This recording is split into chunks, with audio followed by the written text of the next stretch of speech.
Chapter 6. More Troubles. The children were the first to notice the policeman. "Look, Papa," said Bill. "There's a policeman at the back door. Is he going to arrest you?" "Gook," said Captain Cook, walking with dignity to the door and trying to poke his beak through the screen. "Is this 432 Proudfoot Avenue?" "It is," answered Mr. Popper. "Well, I guess this is the place, all right," said the policeman, and pointed to Captain Cook. "Is that thing yours?" "Yes, it is," said Mr. Popper proudly. "And what do you do for a living?" asked the policeman sternly. "Papa is an artist," said Janie. "He's always getting paint and calcimine all over his clothes," said Bill. "I'm a house painter, a decorator," said Mr. Popper. "Won't you come in?" "I won't," said the policeman, "unless I have to."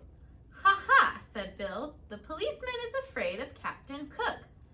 "Gaw," said the penguin, opening his red beak wide as if he wanted to laugh at the policeman. "Can it talk?" asked the policeman. "What is it? A giant parrot?" "It's a penguin," said Janie. We keep it for a pet." "Well, if it's only a bird," said the policeman, lifting his cap to scratch his head in a puzzled sort of way. "From the way that fellow with the tool bag yelled at me outside, I thought there was a lion loose in here."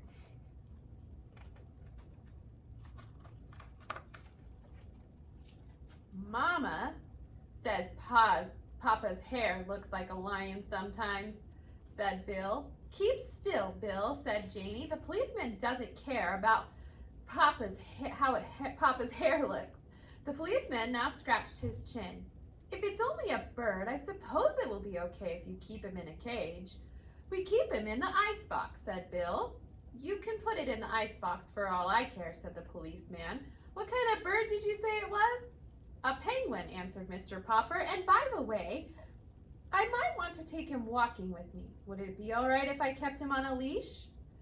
"I tell you," said the policeman, "honestly, I don't know what the municipal ordinance about penguins is, with or without a leash on the public streets. I'll ask my sergeant."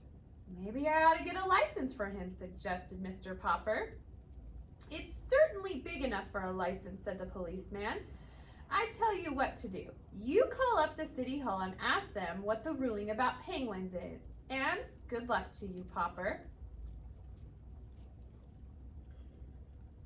"He's kind of a cute little fellow, at that. Looks almost human. Good day to you, Popper, and good day to you, Mr. Penguin." When Mr. Popper telephoned the city hall to see about a license for Captain Cook, the penguin did his best to disconnect the telephone by biting the green cord.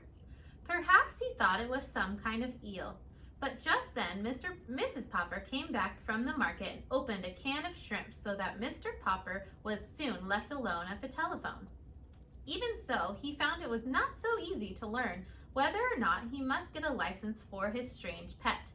Every time he would explain what he wanted, he would be told to wait a minute, and much later a new voice would ask him what he wanted. This went on for a considerable amount of time. At last, a new voice seemed to take a little interest on the case. Pleased with this friendly voice, Mr. Popper began to tell all about Captain Cook. "Is he an army captain, a police captain, or a navy captain?"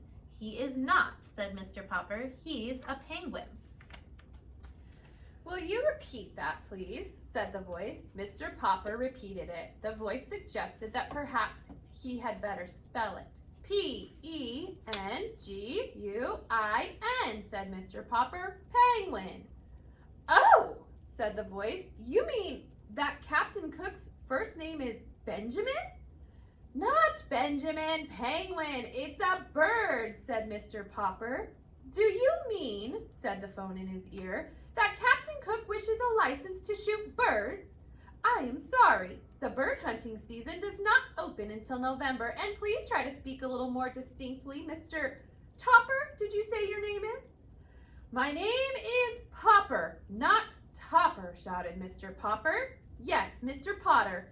Now, I can hear you quite clearly." "Then listen," roared Mr. Popper, now completely outraged. "If you folks at the city hall don't even know what penguins are, I guess you haven't any rules saying they have to be licensed.